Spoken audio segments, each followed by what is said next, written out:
आज मी एकदम साधी सिंपल शेवग्याच्या शेंगाची भाजी बनवते.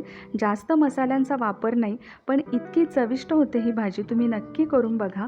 मी हे जे वाटण तयार केलं त्यामध्ये कोथिंबीर, आलं, लसूण आणि टोमॅटो बारीक करून घेतलं होतं. नंतर जिरे, मोहरी टाकून हे वाटण टाकून घ्यायचे.